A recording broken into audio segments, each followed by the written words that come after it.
Obras póstumas. Primeira parte. Capítulo 2.1. Manifestações dos Espíritos. Caráter e consequências religiosas das manifestações dos Espíritos. 1. As almas ou espíritos dos que aqui viveram constituem o mundo invisível que povoa o espaço e no meio do qual vivemos. Daí resulta que, desde que há homens, há espíritos e que, se estes últimos têm o poder de manifestar-se, devem tê-lo tido em todas as épocas. É o que comprovam a história e as religiões de todos os povos.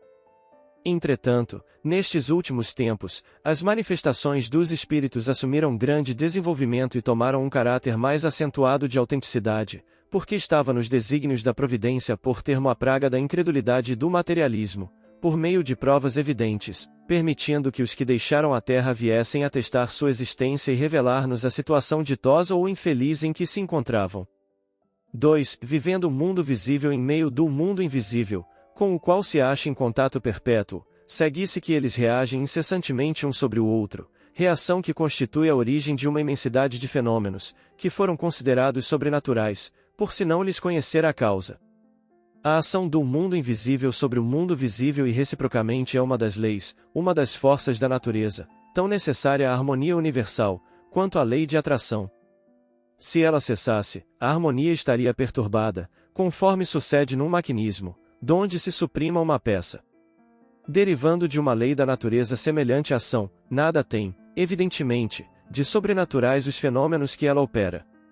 Pareciam tais, porque desconhecida era a causa que os produzia. O mesmo se deu com alguns efeitos da eletricidade, da luz, etc. 3. Todas as religiões têm por base a existência de Deus e por fim o futuro do homem depois da morte. Esse futuro, que é de capital interesse para a criatura, se acha necessariamente ligado à existência do mundo invisível, pelo que o conhecimento desse mundo há constituído, desde todos os tempos, objeto de suas pesquisas e preocupações. A atenção do homem foi naturalmente atraída pelos fenômenos que tendem a provar a existência daquele mundo e nenhuns houve jamais tão concludentes, como os das manifestações dos espíritos por meio das quais os próprios habitantes de tal mundo revelaram suas existências. Por isso foi que esses fenômenos se tornaram básicos para a maior parte dos dogmas de todas as religiões. 4. Tendo instintivamente a intuição de uma potência superior, o homem foi sempre levado, em todos os tempos, a atribuir à ação direta dessa potência os fenômenos cuja causa lhe era desconhecida e que passavam, a seus olhos, por prodígios e efeitos sobrenaturais. Os incrédulos consideram essa tendência uma consequência da predileção que tem o homem pelo maravilhoso, não procuram, porém, a origem desse amor do maravilhoso. Ela, no entanto, reside muito simplesmente na intuição mal definida de uma ordem de coisas extracorpóreas. Com o progresso da ciência e o conhecimento das leis da natureza, esses fenômenos passaram pouco a pouco do domínio do maravilhoso para o dos efeitos naturais, de sorte que o que outrora parecia sobrenatural já não o é hoje e o que ainda o é hoje não mais o será amanhã. Os fenômenos decorrentes da manifestação dos espíritos forneceram, pela sua natureza mesma, larga contribuição aos fatos reputados maravilhosos. Tempo, contudo, viria em que, conhecida a lei que os rege, eles entrariam, como os outros, na ordem dos fatos naturais. Esse tempo chegou e o Espiritismo, dando a conhecer essa lei, apresentou a chave para a interpretação da maior parte das passagens incompreendidas das Escrituras Sagradas que a isso aludem e dos fatos tidos por miraculosos. 5. O caráter do fato miraculoso é ser insólito e excepcional, é uma derrogação das leis da natureza. Desde, pois, que um fenômeno se reproduz em condições idênticas, segue-se que está submetido a uma lei e, então, já não é miraculoso. Pode essa lei ser desconhecida, mas, por isso, não é menos real a sua existência. O tempo se encarregará de revelá-la.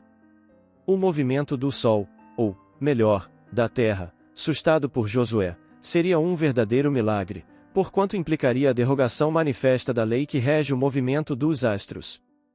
Mas se o fato pudesse reproduzir-se em dadas condições, é que estaria sujeito a uma lei e deixaria, conseguintemente, de ser milagre.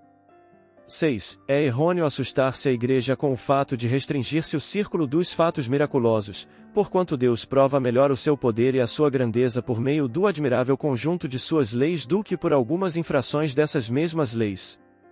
E tanto mais errôneo é o seu temor, quanto ela atribui ao demônio o poder de operar prodígios, donde resultaria que, podendo interromper o curso das leis divinas, o demônio seria tão poderoso quanto Deus.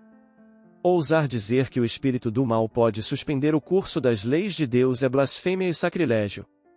Longe de perder qualquer coisa de sua autoridade por passarem os fatos qualificados de milagrosos à ordem dos fatos naturais, a religião somente pode ganhar com isso, primeiramente, porque, se um fato é tido falsamente por miraculoso, há aí um erro e a religião somente pode perder, se apoiar num erro, sobretudo se obstinasse em considerar milagre o que não o seja. Em segundo lugar, porque, não admitindo a possibilidade dos milagres, muitas pessoas negam os fatos qualificados de milagrosos.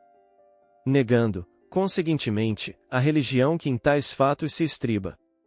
Se, ao contrário, a possibilidade dos mesmos fatos for demonstrada como efeitos das leis naturais, já não haverá cabimento para que alguém os repila, nem repila a religião que os proclame. 7. Nenhuma crença religiosa, por lhe ser contrária, pode infirmar os fatos que a ciência comprova de modo peremptório. Não pode a religião deixar de ganhar em autoridade acompanhando o progresso dos conhecimentos científicos, como não pode deixar de perder, se conservar retardatária, ou a protestar contra esses mesmos conhecimentos em nome dos seus dogmas, visto que nenhum dogma poderá prevalecer contra as leis da natureza, ou anulá-las. Um dogma que se funde na negação de uma lei da natureza não pode exprimir a verdade. O Espiritismo, que se funda no conhecimento de leis até agora incompreendidas, não vem destruir os fatos religiosos, porém sancioná-los, dando-lhes uma explicação racional vem destruir apenas as falsas consequências que deles foram deduzidas, em virtude da ignorância daquelas leis, ou de as terem interpretado erradamente. 8. A ignorância das leis da natureza, com o levar o homem a procurar causas fantásticas para fenômenos que ele não compreende, é a origem das ideias supersticiosas, algumas das quais são devidas aos fenômenos espíritas mal compreendidos.